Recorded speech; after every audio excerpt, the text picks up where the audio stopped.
De salariés qui se font prescrire plus de 2 arrêts maladie par an et 8,3% de chômage, notre économie est mal en point. Et nous nous présentons devant vous avec une solution pleine de clairvoyance et d'audace. Cette crise étant sociale, le remède l'est aussi. Et c'est pourquoi nous proposons d'abaisser la durée légale hebdomadaire de travail de 35 heures à 32 heures. Le temps de travail hebdomadaire légal, c'est la durée durant laquelle un employeur peut faire travailler son salarié sur une semaine sans devoir lui rémunérer des heures supplémentaires. Et les gouvernements précédents l'ont déjà modifié afin de combattre les problèmes sociaux qui accablent notre pays. Après l'instauration des 39 heures en 1981 sous François Mitterrand, les lois Aubry de 1998 et de 2000 ont mis en place la semaine des 35 heures. Et leur promulgation ont permis de vraiment assainir le monde du travail et d'obtenir de vrais résultats. Ces lois ont permis la création de 350 000 emplois directs, ainsi qu'une période inédite de croissance économique avec un dialogue social renouvelé. De plus, la réduction du temps de travail a permis à des millions de familles de profiter de vacances et de temps libre supplémentaires pour profiter de loisirs, redonnant un nouveau souffle à l'industrie du tourisme qui, je le rappelle, génère plusieurs milliards d'euros par an. Ce gouvernement a offert du temps pour soi et une chance pour l'emploi. Et 20 ans après, il est clair que nous devons emprunter la même voie afin de reproduire cet exploit. Une trop grande majorité de Français se tuent à la tâche en travaillant effectivement jusqu'à 39 heures par semaine, alors que plus de 6 millions de chômeurs n'ont même pas le luxe de travailler ne serait-ce qu'1 heure par semaine. On voit donc que le passage de 32 heures est plus que nécessaire. Cette mesure s'inscrit dans la lancée de la loi Aubry. Elle œuvre à bâtir un modèle de société fondé non pas sur l'exploitation intellectuelle et physique au travail, mais sur un modèle fondé sur la fraternité, l'équité et la justice sociale. Madame la ministre du Travail, Elsa Dossmann, vous démontrera plus en détail ce point, en vous expliquant comment ce projet améliorera la qualité de vie des salariés au travail, aussi bien à l'entreprise qu'en dehors, et comment cette amélioration produira des effets positifs sur l'économie. Oui, l'économie. Car il est clair que les lois Aubry ont fait du bien à notre pays, mais il ne faudrait pas non plus en minimiser les effets pervers. Ainsi, il est vrai qu'il est impossible de réduire le temps de travail sans en augmenter son coût, à moins de réduire les salaires. Nous sommes parfaitement conscients des conséquences économiques qu'une réduction irresponsable du temps de travail pourrait engendrer. Mais ne vous trompez pas, notre objectif n'est pas de brader quelques voix aux prochaines élections. Notre projet ne doit pas simplement être vu comme une création d'emplois artificiels, mais comme un partage juste du temps de travail entre les actifs. Oui, ce partage stimulera les embauches, mais ces embauches produiront in fine des retombées financières positives sur les comptes de tous les Français.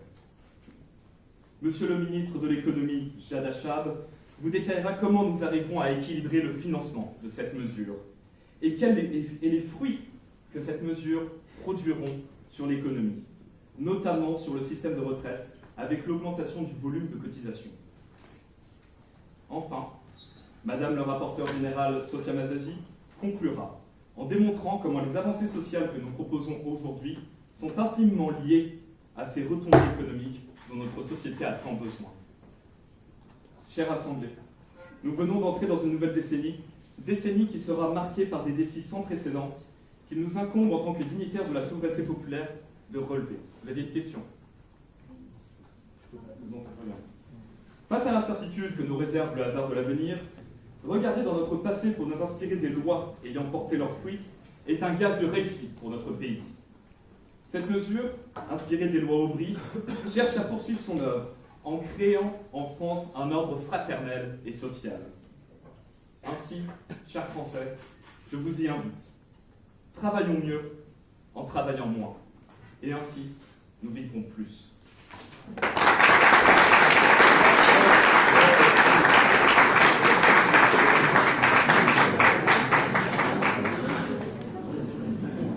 Et j'appelle le chef de l'opposition, M. Benossim.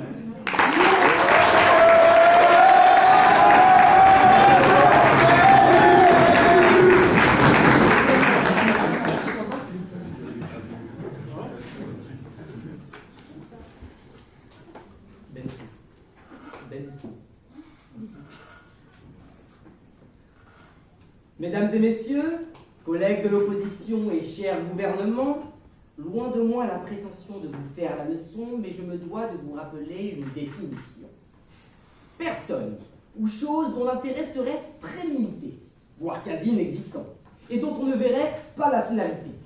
Ceci, chère Assemblée, vous l'aurez bien compris, est à l'égide de leur projet de loi la définition de l'inutilité.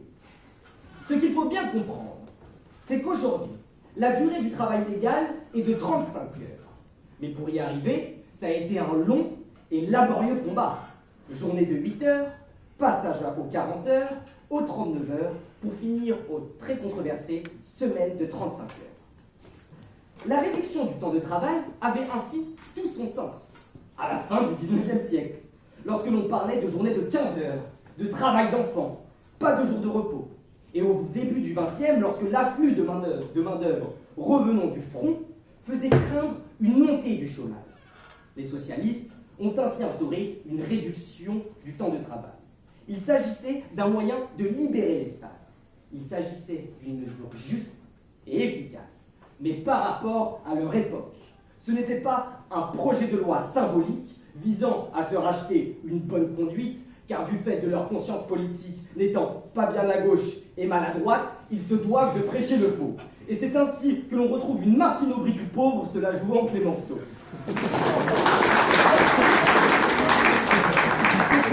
C'est une mesure technicienne pour espérer créer de l'emploi quand on ne sait pas en créer autrement.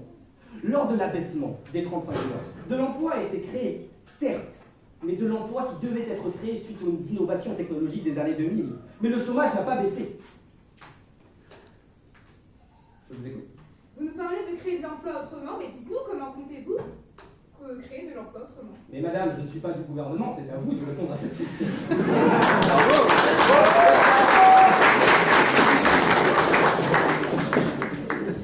Votre projet de loi a de nombreuses, trop nombreuses zones d'ombre.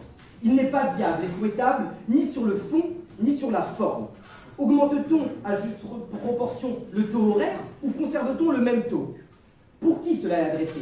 Pour quelles entreprises sont visées? Vous ne nous dites même pas quand est-ce que vous voulez mettre ça en place, en sachant qu'il faut un délai pour mettre ça en place.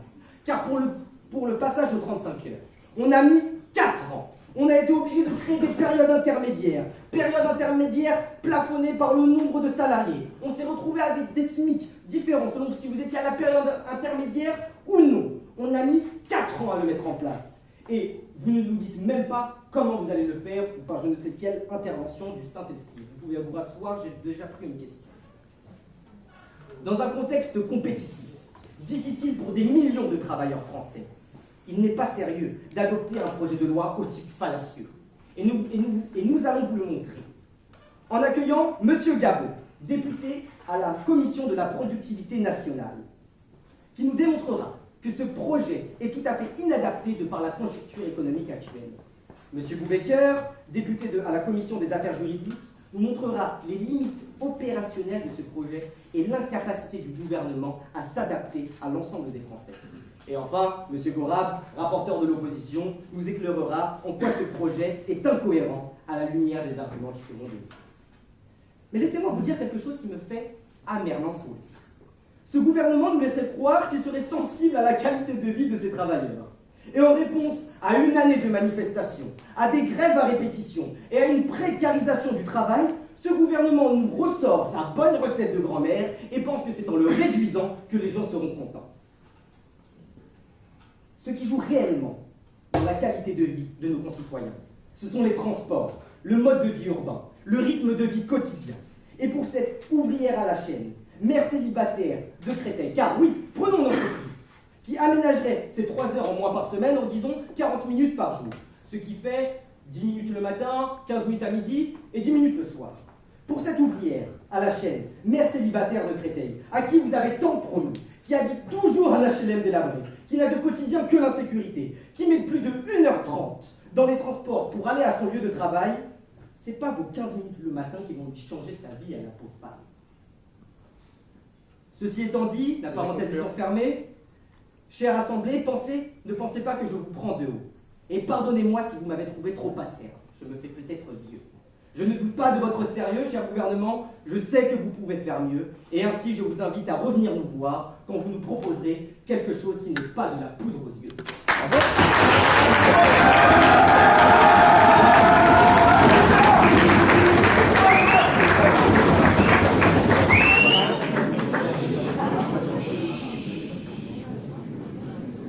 Et j'appelle Madame Esman, ministre du Travail.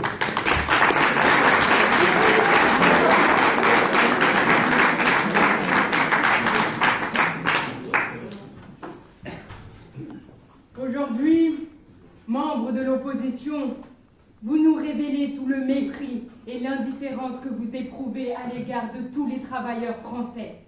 Ces travailleurs à qui l'on explique depuis trop longtemps que leur vie est moins importante que le rendement économique.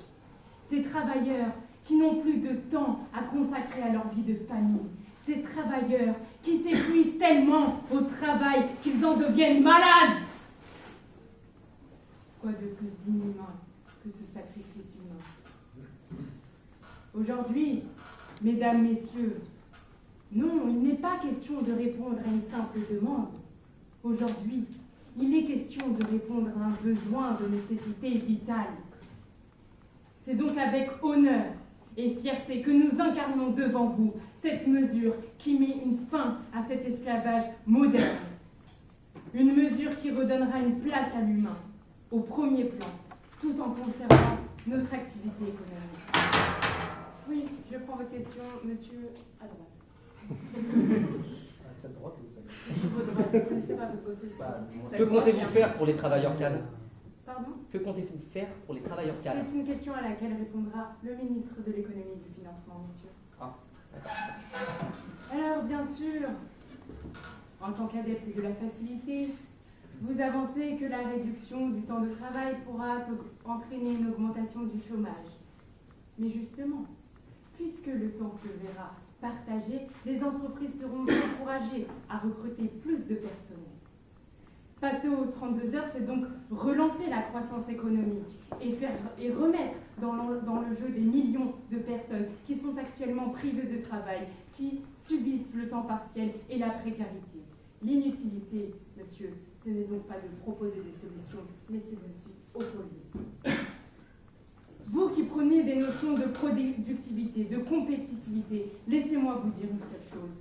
Si les chefs d'entreprise sont tellement motivés par ces notions-là, eh bien, ils n'auront aucun mal à réduire les écarts entre leur salaire et celui de leurs salariés, afin de recruter plus et de produire plus.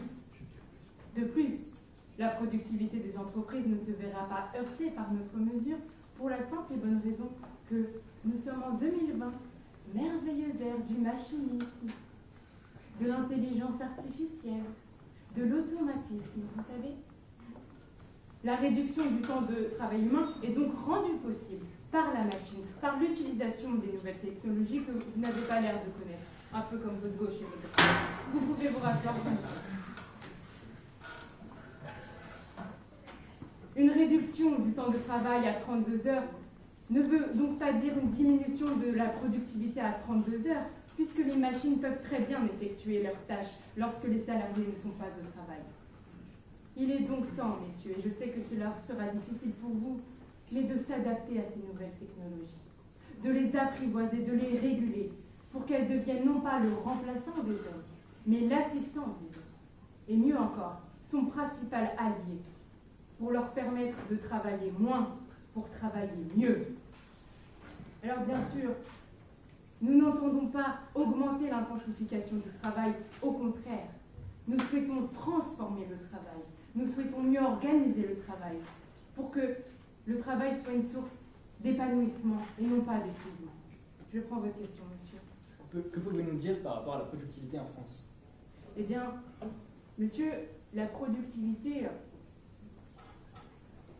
montre bien votre état d'esprit, parce que vous me parlez de rendement économique, mais moi, monsieur, je vous parle d'humain. Et l'humain, voyez-vous, ça n'a aucun prix. L'humain, contrairement à la machine, monsieur, pour être productif, a besoin de concentration, a besoin de repos, a besoin d'être en bonne santé. Et contrairement à ce que fait croire le grand patronat, l'augmentation de la productivité horaire est directement liée à la baisse du temps de travail. D'ailleurs, dans son rapport de 2013, l'Organisation internationale du travail a chiffré le coût du mal-être à 4 points du PIB. Il est donc urgent d'intervenir. Agir pour préserver la santé des salariés, c'est aussi efficace pour les comptes sociaux et sur le plan économique. Parce que si on réduit la durée hebdomadaire du temps de travail à 32 heures, on réduit les burn-out, on réduit les dépressions et toutes les maladies qui peuvent être liées au travail. On réduit donc l'absentéisme. Alors oui, ce ne sera pas facile. Oui, notre mesure réclame un budget. Oui, il y aura des difficultés, comme tous les grands projets. Mais la sauvegarde de notre monde humain n'est nulle part ailleurs que dans le cœur humain, la pensée humaine et la responsabilité humaine.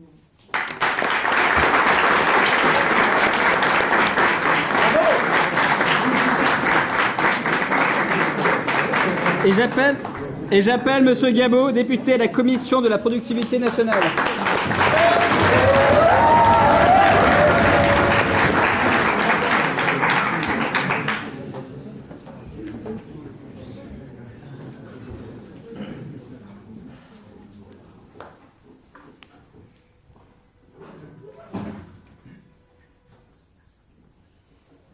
Un homme sage a un jour dit, c'est venir, en sachant que l'humiliation est inévitable, est remarquablement courageux et honorable. Merci à vous, membres du gouvernement.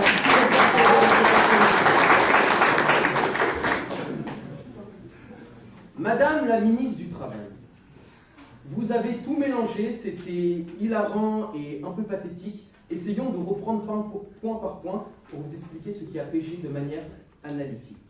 Tout d'abord, vous parlez de mépris des travailleurs, apparemment, et vous nous expliquez qu'ils n'ont pas plus de temps près de leur famille. Oui, mais madame, si vous écoutez bien ce que mon collègue vous a dit, ils perdent leur temps dans les transports.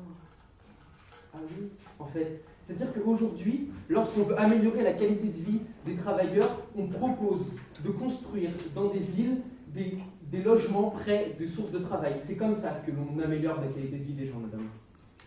Ensuite, et j'aimerais vous faire cette petite reproche, vous parlez à un moment d'esclavage moderne. Madame, s'il vous plaît, tempérez vos mots. L'esclavage, c'était quand des hommes se faisaient parquer dans des bateaux pour être emmenés travailler dans des champs de plantation.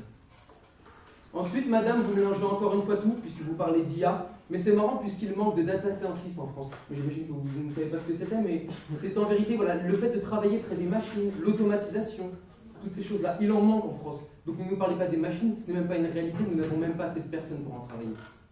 Bon, je t'écoute. Vous nous parlez des transports en commun. Je sais que vous avez du mal avec 2020, mais le télétravail, vous connaissez? Ah oui, le télétravail quand on est caissier. Oui, bien sûr.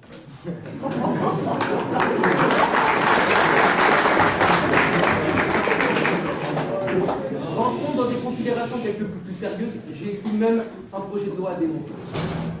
Selon l'OCDE, entre 1995 et 2000, le rythme de production français était de 1,2%.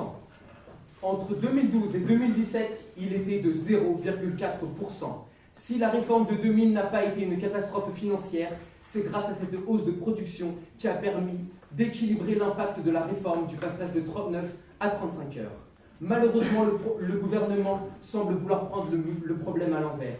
C'est en vérité ce gain de productivité qui permet de faire baisser le nombre d'heures de travail à la semaine et sûrement pas l'inverse.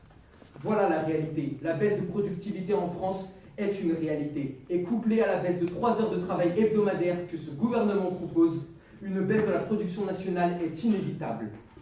Deux solutions s'offrent à nous, puisque je suis obligé de faire le travail du gouvernement et de les explorer. Premièrement, les salaires sont alignés afin de compenser la perte sèche liée aux baisses du nombre d'heures travaillées. Or, à salaire égal, la production sera computée de 3 heures hebdomadaires par salarié. Comprenez donc, si les salaires ne diminuent pas et la production diminue, c'est une hausse de coût de production terrible qui nous attend. Pire encore, une baisse de production entraînera une perte de compétitivité.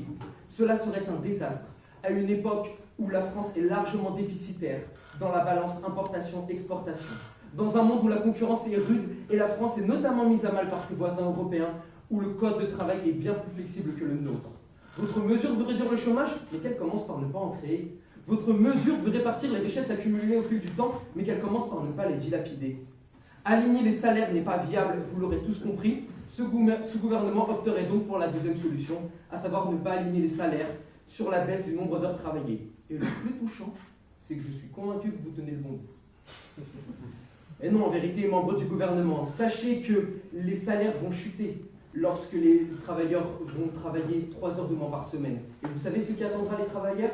Une baisse du pouvoir d'achat. Et qui dit baisse du pouvoir d'achat dit appauvrissement des travailleurs.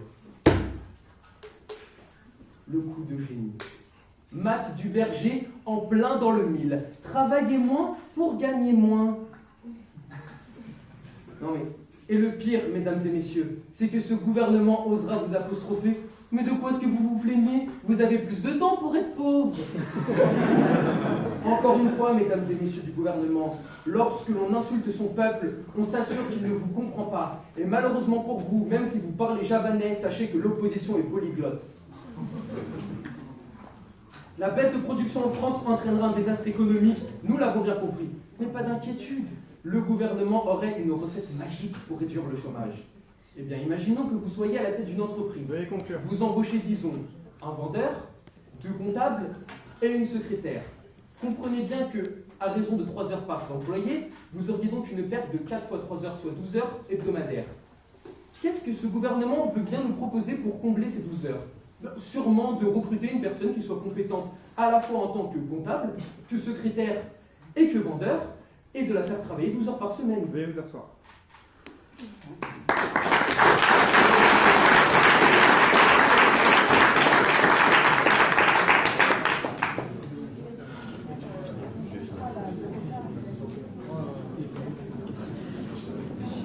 Et j'appelle Madame Achab, ministre de l'économie. Monsieur Achab, ministre de l'économie, c'est moi.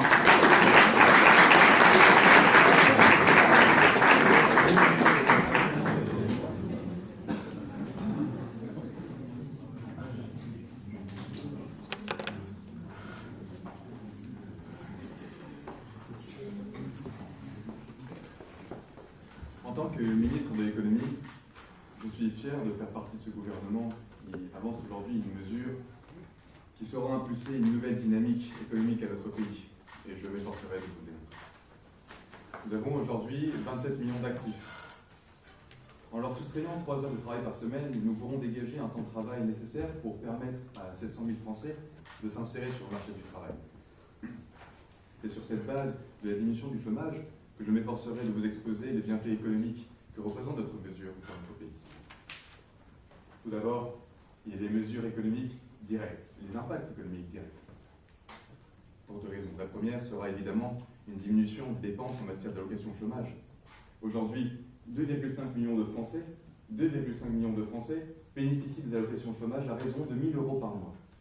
Une diminution de 700 000 chômeurs par an permettrait de diminuer ces dépenses de 3 milliards d'euros par an. Et je crois pouvoir dire sans crainte qu'aujourd'hui, notre pays a plus que besoin de cette somme.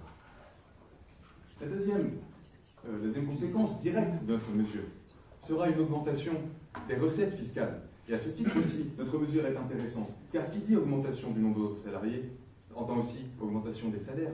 Cette augmentation de salaire permettra aussi une augmentation du nombre de cotisations sociales salariales, qui s'élève aujourd'hui à 200 € par salarié par mois. Ce qui, rapporté à 700 000 salariés supplémentaires, permettra du coup de gagner 1,5 milliard d'euros. En somme, cette mesure aura pour conséquence directe, je dis bien directe, une augmentation immédiate de 4,5 milliards d'euros à disposition de notre peuple, à disposition de sa santé, de son éducation, de sa sécurité. Monsieur ? Cher monsieur de l'économie, parlons de votre projet. Comment allez-vous gérer les contrats à temps partiel? Monsieur, votre question est intéressante. Néanmoins pas très pertinente, puisqu'il s'agit d'une mesure qui touchera avant tout les personnes qui sont travailleurs à temps plein. Vous savez qu'aujourd'hui, les travailleurs à temps partiel ne sont pas comptés parmi les chômeurs. Il y a une distinction à faire entre le chômage à temps partiel et le travail précaire. Ceux qui sont concernés par le travail précaire bénéficieront de notre mesure. Alors, il y avait des conséquences directes, et maintenant je passe aux conséquences indirectes de notre mesure, car vous n'êtes pas sans savoir que l'économie est une discipline complexe. d'une mesure économique découle une multitude de ramifications. Et cette complexité n'est pas un désavantage. Dès lors que nous savons la manier, nous pouvons la tourner comme un bénéfice pour notre pays. Ces effets indirects, monsieur, sont multiples. Au niveau de l'éducation, au regard de la santé aussi. Et c'est cet exemple-là que j'aimerais soulever aujourd'hui. Vous avez mentionné le fait que le transport représentait un problème peut-être pour nos salariés, les fatiguait et représentait un impact sur leur santé. Vous n'êtes pas sans savoir que le chômage pose un impact dramatique sur la santé de nos Français. Si bien qu'on compte 10 à 14 000 décès par an imputables au chômage.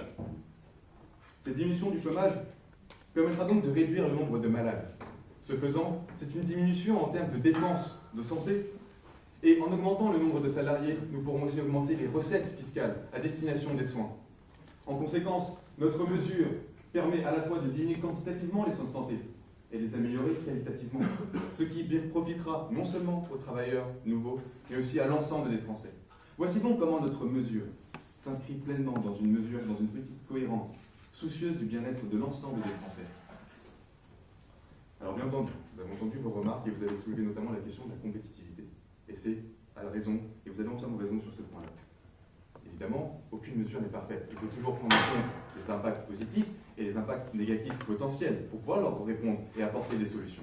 À cet égard, messieurs, au risque de vous décevoir, permettez-moi de souligner que la pression potentielle que représenterait notre mesure sur la compétitivité des entreprises est désuète en réalité. Ce qui pose véritablement problème sur la compétitivité des entreprises, ce n'est pas le temps de travail, ce sont les cotisations patronales qui s'élèvent à 42% des salaires bruts à l'heure actuelle. Mais avec les économies que nous allons réaliser, nous pourrons enfin permettre aux patrons de diminuer ces charges jusqu'à 37%, ce qui outrepasse largement l'impact de la perte de compétitivité.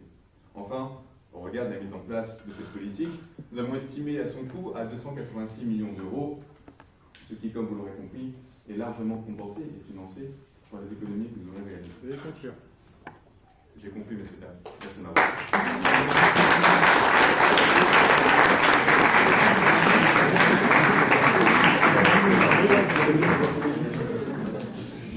Et j'appelle Monsieur Boubaker, député à la Commission des Affaires juridiques.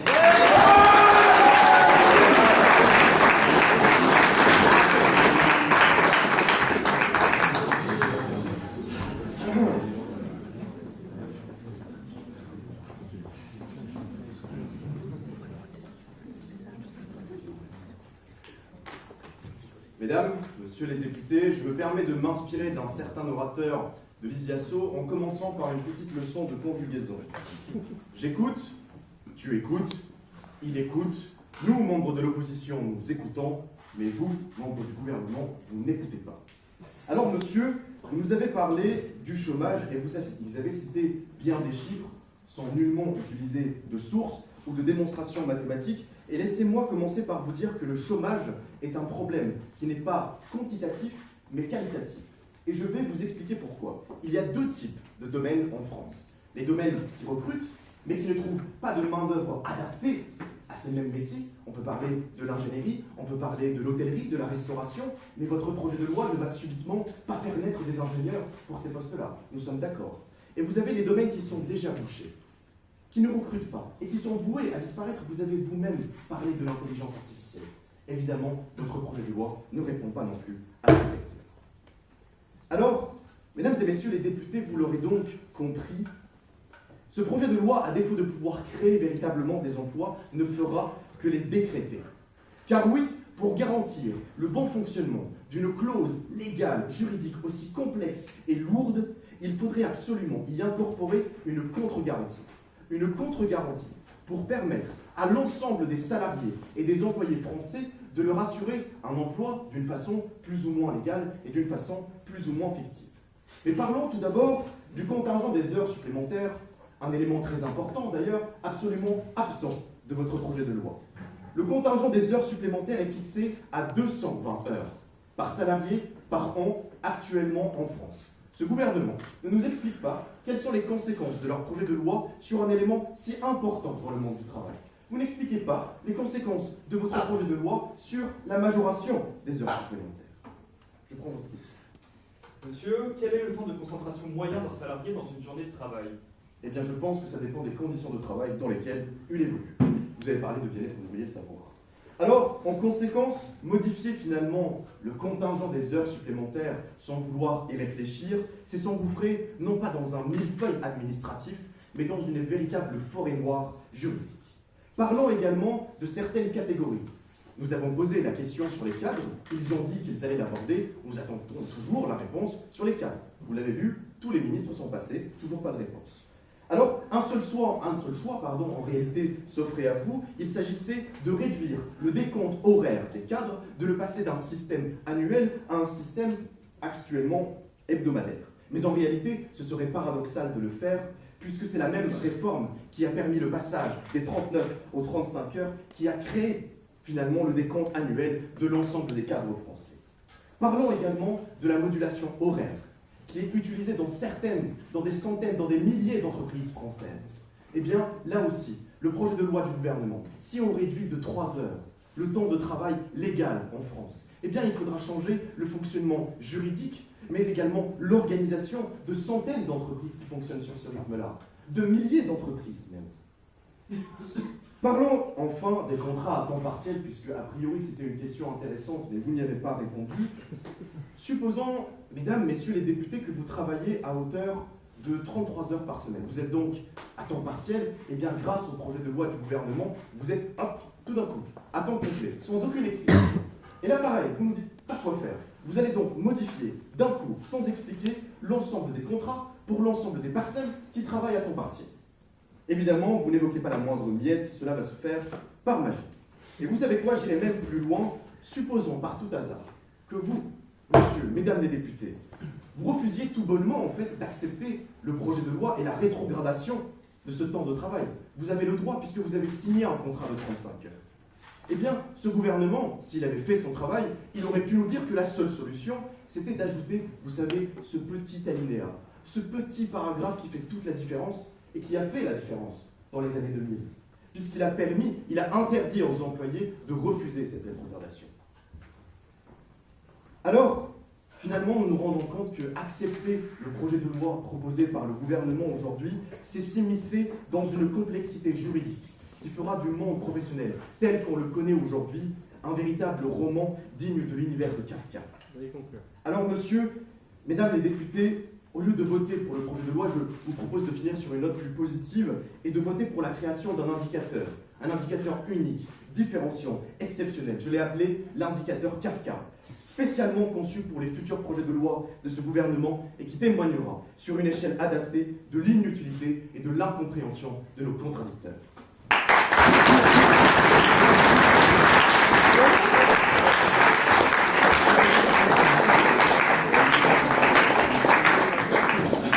Et j'appelle Madame Mazani, secrétaire générale du gouvernement.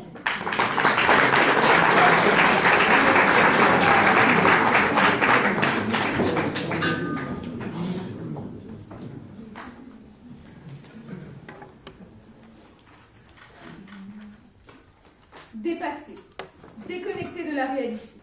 Vous nous accusez de proposer une mesure déconnectée des réalités, monsieur le chef de l'opposition, tout en nous mentionnant le 19e siècle. Les journées à 15 heures. Mais laissez-moi vous rappeler une chose, il n'y a pas besoin d'être Einstein pour se rappeler que les lois Aubry en 1998 et 2000 ne datent pas du 19e siècle. Après, je ne sais pas, peut-être que vous avez du mal avec les dates, la droite et votre gauche, le table de conjugaison. Bon. À titre liminaire, je vais poser une question à notre assemblée. Savez-vous à qui l'on disait la même chose? Que sa mesure était déconnectée de la réalité? Utopique, irréaliste. François Mitterrand, lorsqu'il a proposé justement de passer aux 39 heures, on lui disait qu'il ferait couvrir le pays à sa pierre. Martine Aubry, lorsqu'elle proposa de passer des 39 heures aux 35 heures, on lui disait qu'elle était folle. Que justement, implanter une telle mesure en France était impossible. Pourtant, notre pays est-il à sa perte? Non.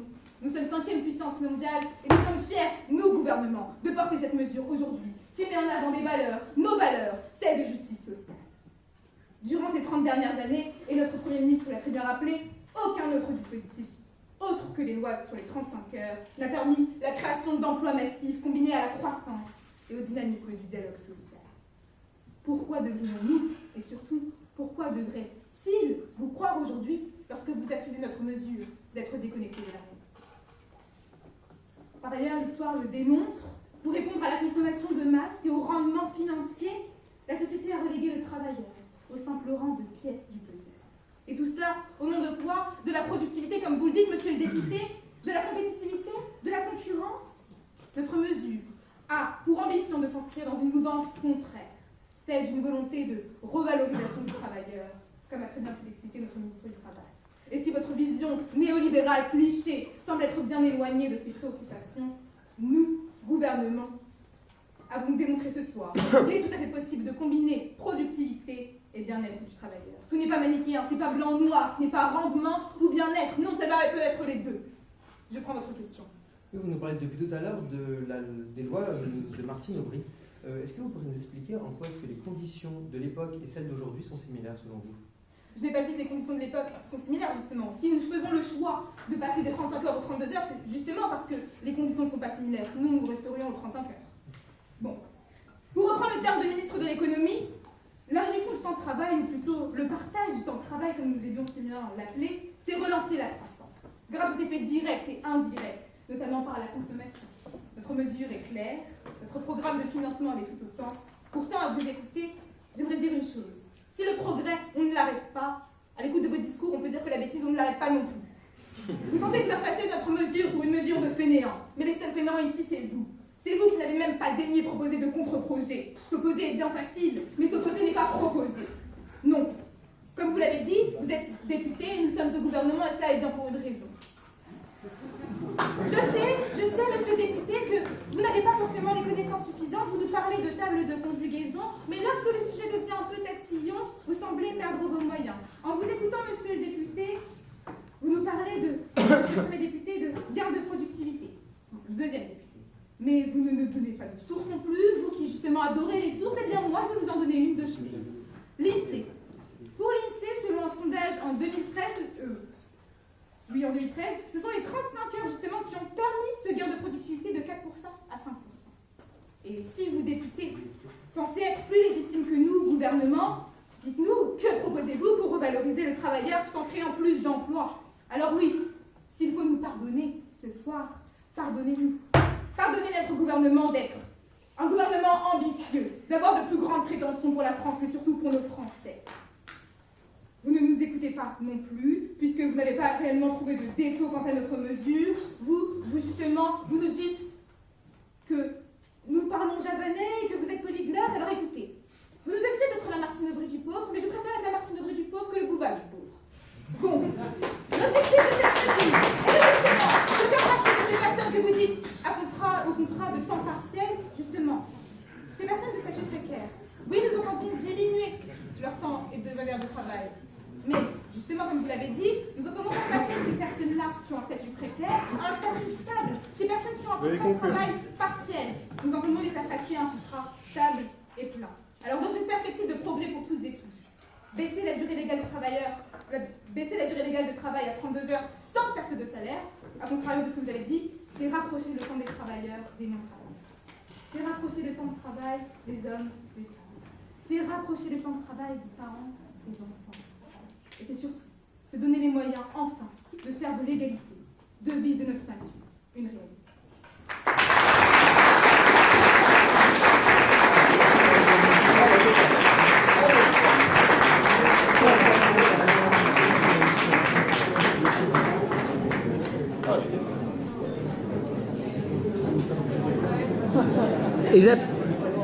Et j'appelle M. Gorab, secrétaire général de l'opposition.